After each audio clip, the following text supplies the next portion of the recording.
Magandang araw po sa inyong lahat mga kababayan, at ngayong araw po na ito ay pupunta kami sa bahay ni PB Team Ralph. Yan po kasi po nanghiram siya sa akin ng welding machine tsaka grinder.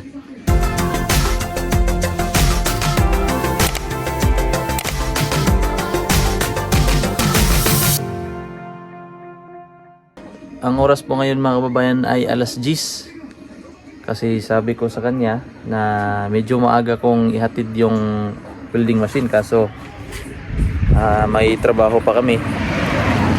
Tinrabaho ko muna itong gate ni mama. Yan, tapos na po ito mga kababayan. Yan.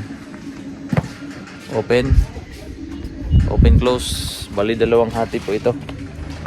Pwede po siyang dito kalahati, pwede ding buo. So ayan, sa likod may mga mais si mama, binilad.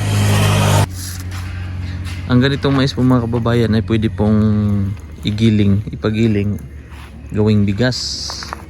Ganito po ang kinakain namin dati ng mga bigas noong mga bata pa kami.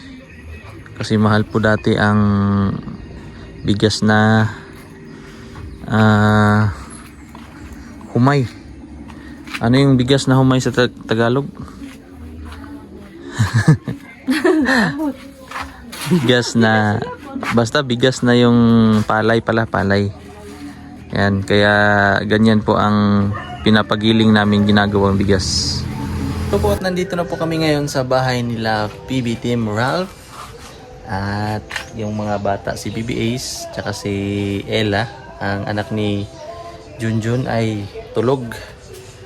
So, ang gagawin pala nila ngayon mga kababayan ay nagpapagawa po sila ng bakod. Kaya pala nanghiram si brother ng welding machine tsaka grinder. Kasi may pinagawa po sila dito sa likod. So, tingnan po natin.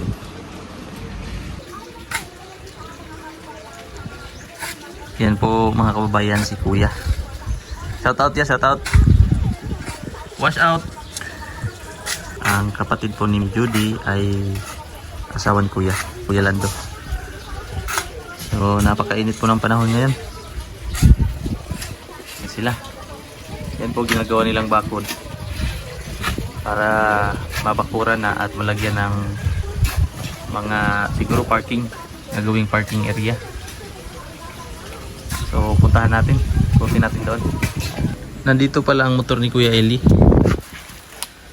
Yan, kasi iniwan po ni Kuya ito doon sa PB house noong nagpa-Mindoro sila. Tapos nagpaiwan pa si Kuya doon sa Cubao, kaya iniwan muna. So puntahan po natin doon kung anong kaganapan. Let's go. Nandito lang po yan sa gilid ng bahay nila Brother Ralph.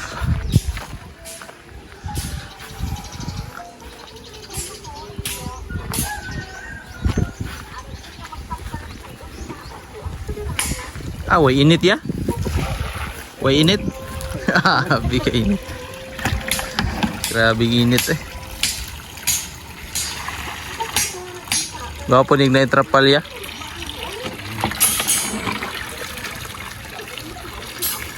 Napakainit mga kababayan. Babad na babad sila. Itong plywood pang para sa poste. Unsa himo on dere ya? Unsa ni siya kaning garahe? Garahe pala itong mga kababayan. Extension. Misiso parang preso. Anong kaso mo? Ay, bakit magtanaw ta maghalos Kuya sa anong kaso mo? Bakit nandyan ka sa kulungan? Ngawat bata.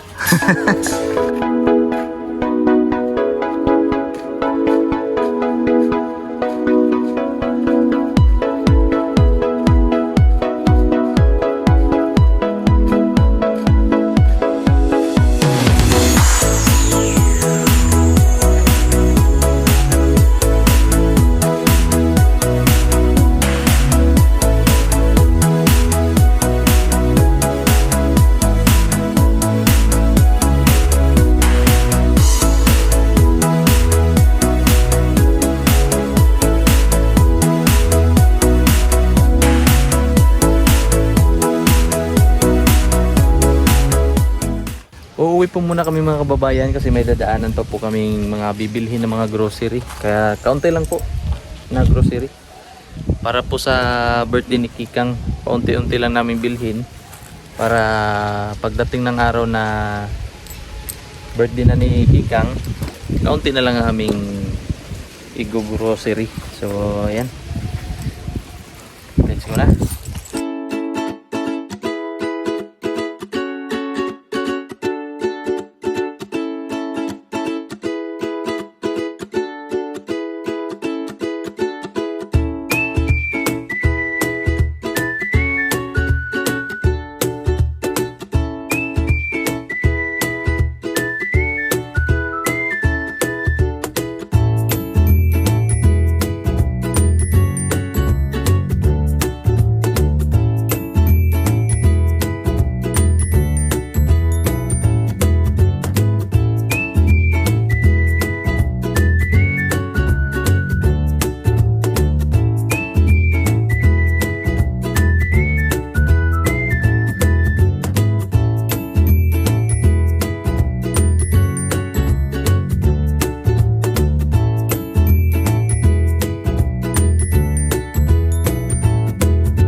Ito na po mga kababayan ang aming nabili ngayon.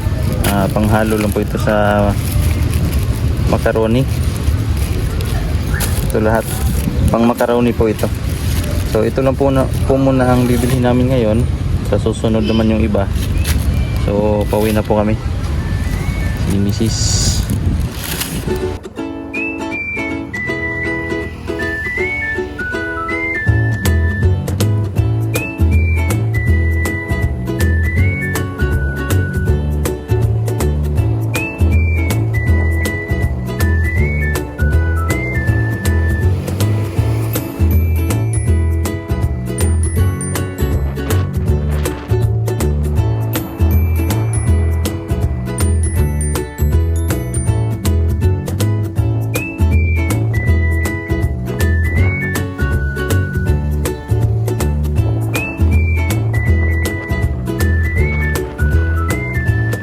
Ayan, nandito na po kami sa bahay. Yung gate na ginawa ko. Tapos si mama nandito. Babalik doon niya ito, pangharang doon sa likod para yung mga bata hindi makalabas doon sa likod banda. Tapos niligpit niya itong mais na ipapagiling. Kasi kailangan po itong patuyuin bago ipagiling.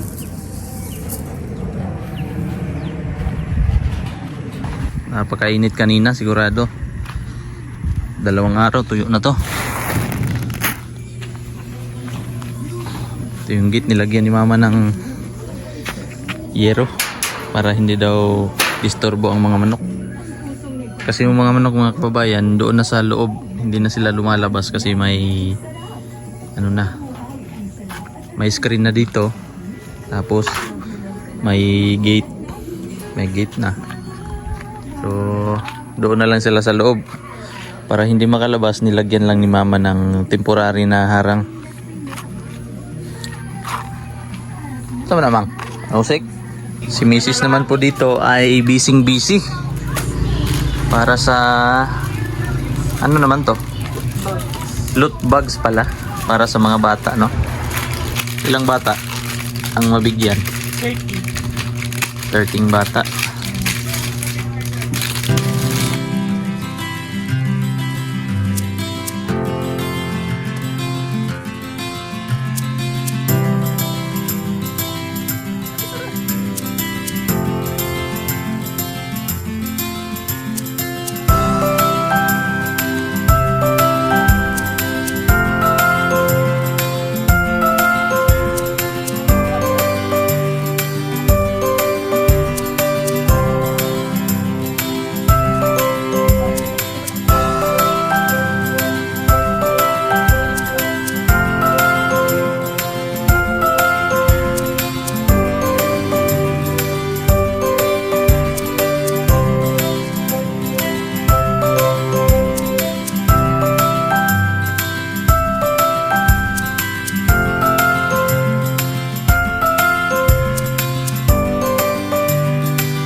Thank you so much po pala mga kababayan sa inyong panunood at hindi pag-skip ng ads. Maraming salamat po sa inyong lahat na sumusuporta sa amin, Aberilla, sa aming mga Aberilla Brothers, sa panunood po ninyo ng aming video upload daily.